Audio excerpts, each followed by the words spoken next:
Hi friends, welcome back to education India. दोस्तों, आज के इस वीडियो में बात करेंगे बिहार चुनाव 2020 के बारे में, जहां पर भारतीय जनता पार्टी ने अपने प्रत्याशियों की तीसरी सूची को दूसरे चरण के उम्मीदवारों के रूप में जारी किया है। तो अभी हम आपको बताएंगे कि दूसरे चरण में बीजेपी ने किन किन दिग्गजों को मैदान में उतारा और किन विधायकों को बेटिकट कर दिया है और किन विधायकों के टिकट काट कर उनको घर पर बैठा दिया। वहीं कौन कौन से बड़े नेताओं के टिकट भी काटे गए और किन नए चेहरे पर दांव चला गया है भारतीय जनता पार्टी की ओर से बिहार चुनाव 2020 में। तो अभी हम आपको बिहार चुनाव 2020 के सियासी दंगल में भारतीय जनता पार्टी की ओर से उतारे गए 46 नामों के बारे में पूरी जानकारी इस वीडियो में बताएंगे। तो इसलिए आप इस वीडियो को शुरू से लेकर अंत तक देखिए, लेकिन उससे पहले आप इस वीडियो को लाइक करिए और हमारे चैनल को सब्सक्राइब करिए ताकि आपको आगे भी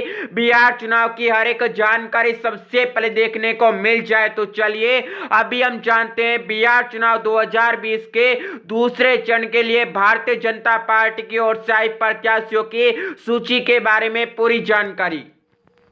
तो बिहार चुनाव 2020 के सियासी अखाड़े के लिए भारतीय जनता पार्टी ने अपने उम्मीदवारों की तीसरी सूची को जारी किया और भारतीय जनता पार्टी यानी बीजेपी ने दूसरे चरण के लिए 46 उम्मीदवारों के नामों का ऐलान कर दिया। और यहां पर आप पूरी सूची दिखाएंगे, जिसके बाद में आपको पता चलेगा कि किस सीट से किस उम्मीदवार को मैदान में उतारा है भारतीय जनता पार्टी ने अपनी उम्मीदों को बरकरार रखने के लिए और जीतने के लिए। तो भारतीय जनता पार्टी में बिहार में होने जा रहे विधानसभा चुनाव को लेकर 46 प्रत्याशियों की सूची जारी कर दी और भारतीय जनता पार्टी के राष्ट्रीय मीडिया प्रभारी संजय मयूख ने इसकी जानकारी दी है। तो शनिवार को दिल्ली में भारतीय जनता पार्टी की केंद्रीय चुनाव समिति अपने प्रत्याशियों की नामों की चर्चा करने के लिए बैठक बुलाई गई थी और बैठक में पीएम नरेंद्र मोदी और केंद्रीय गृह मंत्री अमित शाह समेत कई दिग्गज नेता भाजपा मुख्यालय में मौजूद रहे। तो अभी हम आपको बताते हैं भारतीय जनता पार्टी की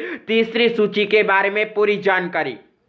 तो भारतीय जनता पार्टी ने अपने प्रत्याशियों की सूची इस प्रकार कुछ जारी की है, जहां पर नौतन से नारायण प्रसाद को टिकट देकर मैदान में उतारा गया है भारतीय जनता पार्टी की ओर से। चनपटिया से उमाकांत सिंह को मैदान में उतारा गया अपनी उम्मीदों को बरकरार रखने के लिए और टिकट देकर यहां पर पूरी तरह से उम्मीदों को बरकरार रखने के लिए बहुत ही बड़ा दांव चला गया है। बेतिया से रेणु देवी को उतारा गया है मैदान में टिकट देकर। वहीं आपको बता देते हैं हरीश सिद्दीकी से जहां पर कृष्णानंद पासवान को मैदान में भारतीय जनता पार्टी ने उतारा है दूसरे चरण में। वहीं गोविंदगंज सीट से सुनील मणि त्रिपाठी को मैदान में भारतीय जनता पार्टी ने एक बड़े दिग्गज नेता को उतार दिया। वहीं कल्याणपुर से सचिनेंद्र प्रसाद सिंह को मैदान में उतारा है और वहीं दोस्तों पिपरा से श्याम बाबू प्रसाद यादव को मैदान में उतारा गया और यहां पर यह हॉट सीट है और इसलिए यहां पर दिग्गज नेता और बड़े नेता को उतारा है भारतीय जनता पार्टी ने। मधुबनी से राणा रणधीर सिंह को उतारा गया है भारतीय जनता पार्टी की ओर से मैदान में। सीतामढ़ी से डॉक्टर मिथिलेश कुमार को बीजेपी ने टिकट देकर मैदान में उतार दिया है। राजनगर सीट की बात करते हैं, जहां पर रामप्रीत पासवान को मैदान में बीजेपी ने टिकट देकर उतारा है। आगे बात करते हैं झंझारपुर सीट की, जहां पर नीतीश मिश्रा को भारतीय जनता पार्टी की ओर से एक बड़े दांव के रूप में उतारा गया है। बरूराज सीट की बात करते हैं, जहां पर अरुण कुमार सिंह को भारतीय जनता पार्टी ने एक बहुत ही बड़े तुरुप के रूप में उतारा है। पारू सीट की बात करते हैं, जहां पर सियासी दंगल में अशोक कुमार सिंह को मैदान में उतार दिया गया है। बैंकुटपुर सीट की बात करते हैं, जहां पर मिथिलेश कुमारी को जो है रण में उतारा गया है रणबांकुरे के रूप में टिकट देकर। बरौनी सीट बात करते हैं, जहां पर राम प्रवेश राय को एक बहुत ही बड़े नेता के रूप में उतारा गया है सीट पर। गोपालगंज सीट की बात करते हैं, जहां पर बीजेपी ने एक बहुत ही बड़ा दांव चलाए सुभाष सिंह पर। आगे बात करते हैं सीवान सीट की, जहां पर ओम प्रकाश यादव को बीजेपी की ओर से मैदान में उतारा गया है। दरौली सीट की बात करते हैं, जहां पर रामायण मांझी को एक बहुत ही बड़े उम्मीदवार के रूप में उतारा गया है। दरौंदा सीट की बात करते हैं, जहां पर करणजीत सिंह को एक बहुत ही बड़े नेता के रूप में उतारा गया है अपनी उम्मीदों को बरकरार रखने के लिए। वहीं कोरिया कोटी सीट की बात करते हैं, जहां पर देवेशकांत सिंह को बीजेपी ने उतारा है अपनी उम्मीदों को जारी रखने के लिए और जीतने के लिए। वहीं आगे बात करते हैं तरैया सीट की, जहां पर जनक सिंह को मैदान में उतारा है बीजेपी ने। इसी प्रकार आगे बात करते हैं हॉट सीट छपरा की, जहां पर लालू यादव हारे हैं सामने आरजेडी की ओर से, और यहां पर बीजेपी ने डॉक्टर सीएन गुप्ता को उतारा है मात्र अपनी उम्मीदों के लिए, यानी कि किसी प्रकार का मुकाबला यहां पर देखने को नहीं मिलेगा बीजेपी पार्टी की ओर से। हालांकि फिर भी भारतीय जनता पार्टी पूरी तरह से लालू यादव के घर में और लालू यादव को हराने के लिए कई प्रकार की रणनीतियों के साथ ही डॉक्टर सीएन गुप्ता को टिकट दे चुकी है। आगे बात करते हैं गरका सीट की, जहां पर ज्ञानचंद मांझी को उतारा गया है मैदान में। आगे बात कर लेते हैं अमनौर सीट की, जहां पर कृष्णा कुमार मंटू को मैदान में उतारा गया। आगे बात करते हैं सोनपुर सीट की, जहां पर विनय कुमार सिंह को एक बड़े नेता के रूप में उतारा गया है अपनी उम्मीदों को बरकरार रखने के लिए और जीतने के लिए। हाजीपुर सीट की बात करते हैं, जहां पर अवधेश सिंह को उतारा है बीजेपी ने एक बहुत ही बड़े नेता के रूप में। आगे बात करते हैं लालगंज सीट की, जहां पर संजय कुमार सिंह को बीजेपी ने टिकट दे दिया और अपनी उम्मीदों को बरकरार रखा है जीतने के लिए।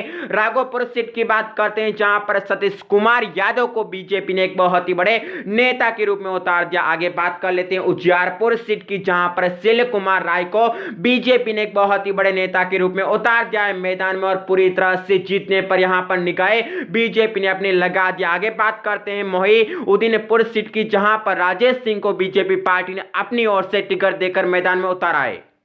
वहीं इसी प्रकार रोसड़ा सीट की बात करते हैं, जहां पर वीरेंद्र पासवान को मैदान में बीजेपी ने एक बहुत ही बड़े नेता के रूप में उतार दिया है। बछवाड़ा सीट की बात करते हैं, जहां पर सुरेंद्र मेहता को प्रत्याशी बनाया है बीजेपी पार्टी ने। बेगूसराय की बात करते हैं, जो कि हॉट सीट है, यहां पर कुंदन सिंह को भारतीय जनता पार्टी ने जीतने के लिए उतारा। आगे बात करते हैं बकरी सीट की, जहां पर रामशंकर पासवान को मैदान में उतारा गया है। वहीं बात करते हैं बीपुर सीट की, जहां पर शैलेंद्र कुमार को उतारा गया है जीतने के लिए उम्मीदवार के रूप में। आगे बात करते हैं पीर 35 सीट की, जहां पर ललन कुमार पासवान को मैदान में उतार दिया गया है। वहीं बात कर लेते हैं भागलपुर सीट की, जहां पर रोहित पांडे को मैदान में उतार दिया गया और पूरी तरह से यहां पर जीतने की दावेदारी पेश की जाएगी। आगे बात करते हैं बियारशरीफ सीट की, जहां पर डॉक्टर सुनील कुमार यादव को उतार दिया गया है मैदान में। आगे बात कर लेते हैं बख्तियारपुर हॉट सीट की, जहां पर रणविजय सिंह को रण में विजय पाने के लिए उतार दिया है भारतीय जनता पार्टी ने। आगे बात करते हैं दीघा सीट की, जो कि एक बहुत ही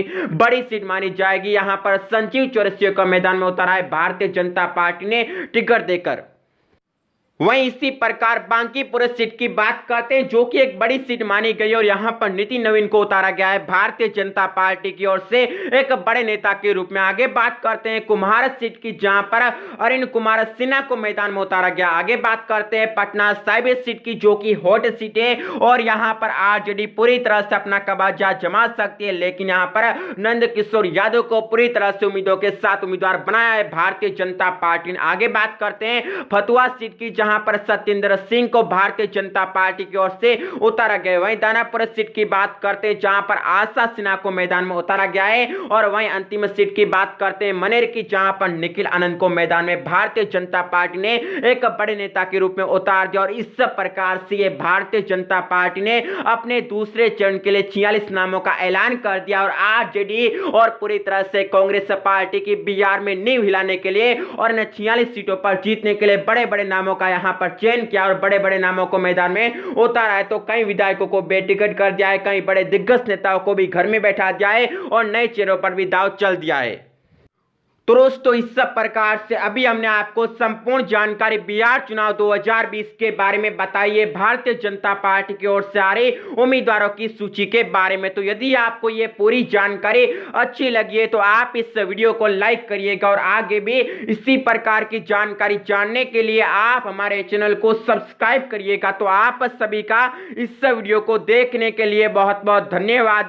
जय हिंद, जय भारत और वंदे मातरम।